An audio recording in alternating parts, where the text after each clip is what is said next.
Like Richard Strauss, Arnold Schoenberg was a prolific songwriter in his early years.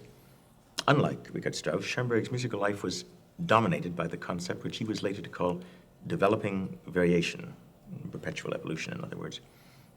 After about 1908, Schoenberg's work evolved in the direction of small forms and concomitantly small ensembles, as opposed to the Brahmsian or Straussian length and musical forces required for his early pieces like Transfigured Night or Peleus and Melisande. Schoenberg also evolved a sort of stream of consciousness harmonic style, which one of his critics dubbed atonality, music without a key center.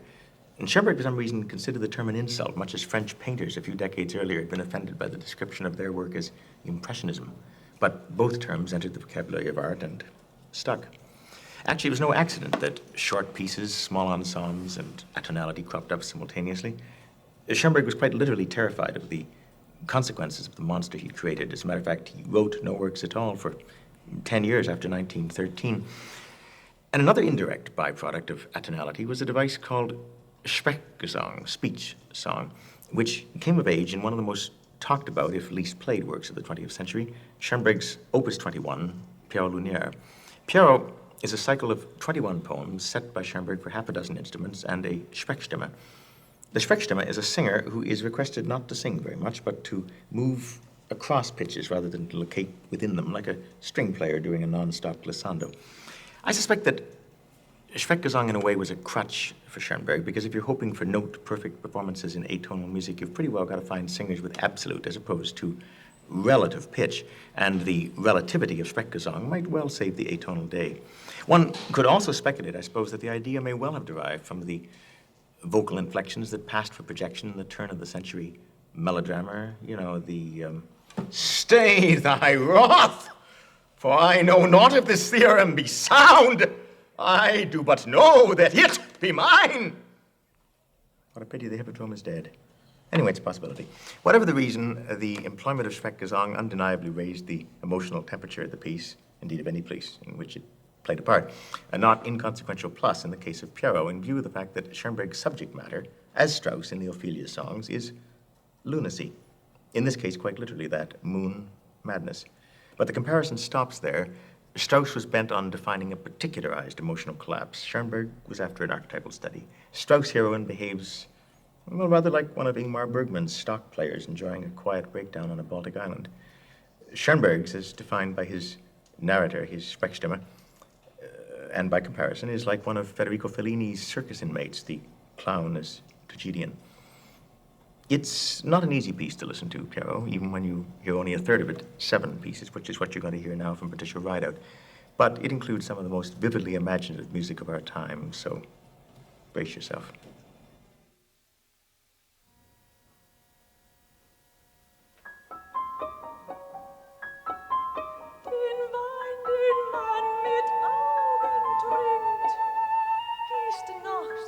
Mond in Wogen nieder und eine Sprengflut überschwemmt den stillen Horizont.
des mondlich bleicher Blüten, die weißen Wunderrosen blühen in den Julinächten.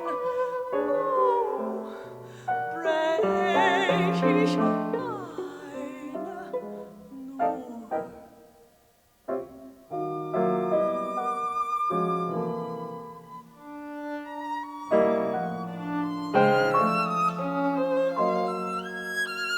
Mein banges Leid zu lindern, such ich am dunklen Strom des mondlichst bleicher Blüten, die weißen Wunderrosen.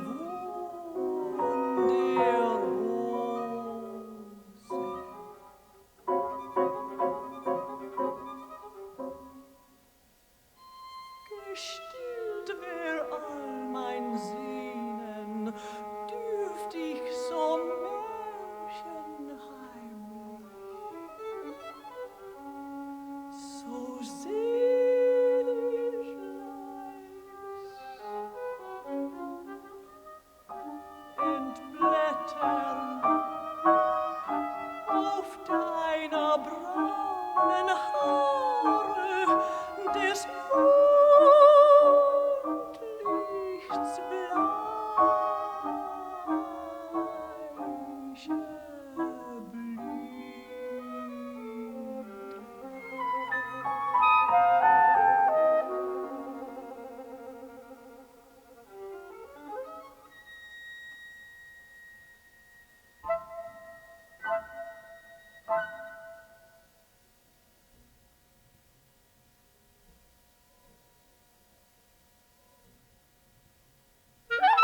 Mit einem fantastischen Lichtstrahl erleuchtet den Mond, die Gestalten vertont und die schwarzen Hochheiligen wascht dich der schweigenden Dandys von Bergamo. Tönende bronzene Schale lockte die Fontäne mit Tagesglanz. Mit einem fantastischen Lichtstrahl erleuchtet der Mond die Gestalten Verkons. Pierrot mit wechselndem Antlitz steht sinnend und denkt, wie heute sich schminkt.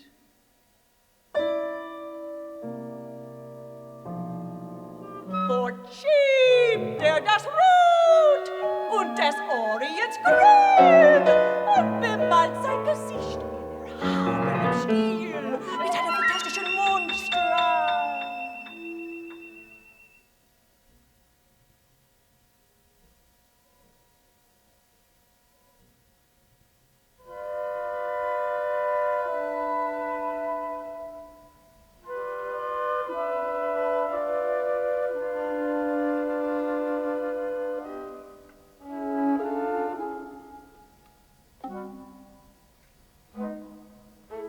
Eine blasse Wäscherin wäscht zur Nachtzeit bleiche Tücher.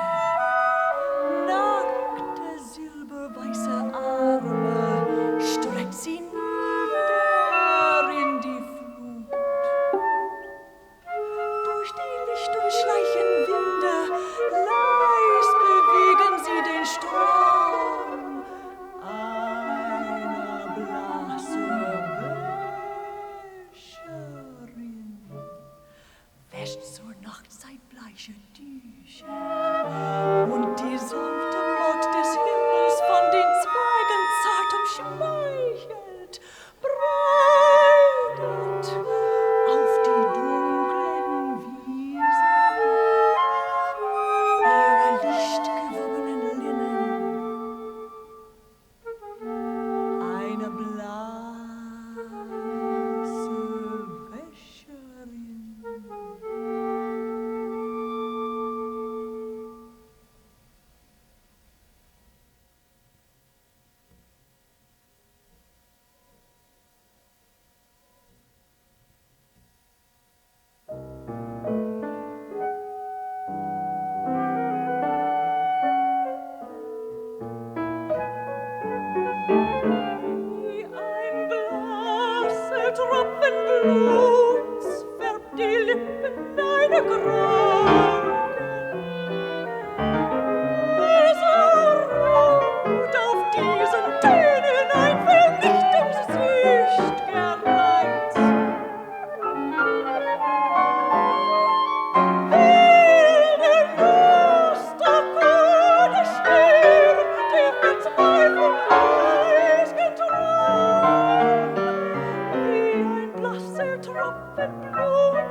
Mutter aller Schmerzen, auf den Alter meiner Verse.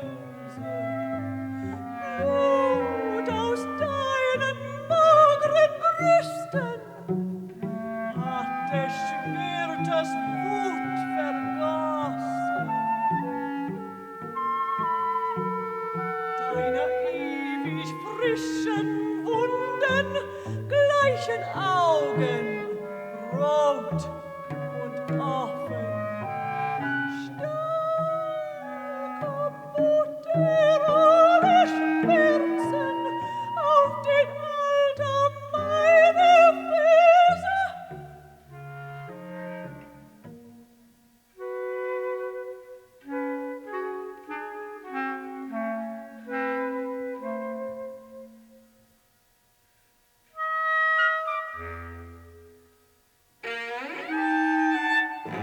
Den abgezielten Händen hältst du deines Sohnes Leiche hin zu zeigen aller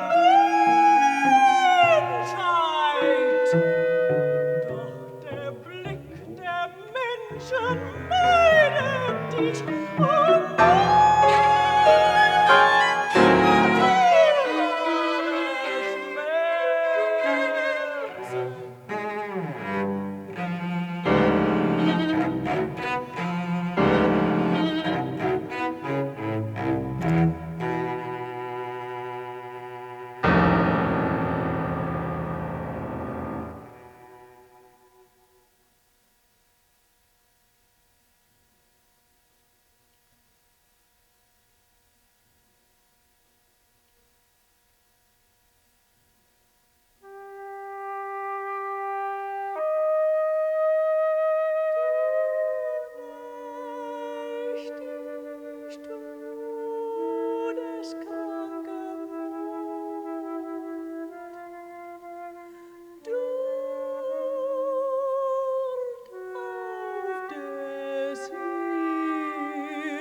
Strahlenspiel, dein bleiches, qualgebornes Blut.